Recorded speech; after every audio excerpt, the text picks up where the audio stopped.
tahay inaad soo booqatid caawa janaalkayga ana daawatid muuqaalkayga ma gaari karaa caawa 1k subscribe haddii jawaabtaadu haa tahay adigoo mahadsan muuqaalkan dhamaystiran calaykum waa idin salaamayey meel kasta dunida dacladeeda ka joogtaan halkan waa janaalka AK official haddii aad tahay markii waad yar soo booqdo fadlan saxshada waxaa ga codsanaynaa inaad subscribe noo saarto sina share garayso muuqaalkan halkeena wuxuu ku saabsan yahay sababtan u furno youtube-ka iyo maxaana laga baahan yahay maxaa looga baahan yahay daawadayaashana daawanaya hada daawadayaal mar labaad haddaan mawduucayga hore u galo sababta igu kaliftay inaa youtube hore waxay ahayd markaan arkay dhalinta soomaaliyeed oo aad ugu yar youtube-ka iyo warbixinada ugu dambeeyay markaas degdeg ah oo youtube-ka laga waayay ayaa waxay ugu kaliftay in aan furo 2019 bisheedii labaad in aan furo youtube-kani la magac baxay AK official din wuxuu ka soo wareegay youtube-kani oo shaqeynaya hal sano iyo ku dhawaad wax gaaraya 2 sano muddo ayaan ka maqnaa aniga awgeedi waa idin ka raali gelinayaa hawada aan idin soo marsii waayay warbixinadaasi laakiin isku soo noqod wanaagsan maadaama aan soo laabtay waxaan jeclaystay in aan hawsheedii shaqadeedii meesheedii aan kasii wato aan ka hadlayo waxay tahay kama qayb qaataan dadkii daawanayaan inay subscribe saaraan muuqaaladeeda way xiiseeyaan way daawadaan balse subscribe ima saaraan u wada jeedin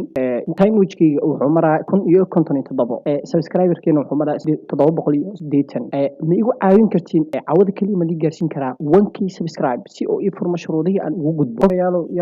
subscribe ka dhac like ku dhuf share garay muuqaalka waa intaas kaliya waana ma walbo horumarkiisa qof kale ayaa ka taliya aniga horumarkii waxaa ka talin karo dad i daawanayaan taageerayaasheedii meel kasta dunida dacladeeda joogaan idinka ayaa garab igu sii karo inuu youtube-kani kala kaco hawada galo qarxo ma ahan ma tuugay youtuber kale ama dad kale uma bandhiganayay wararkayga laakiin waxa usoo gudbin karaa aniga ama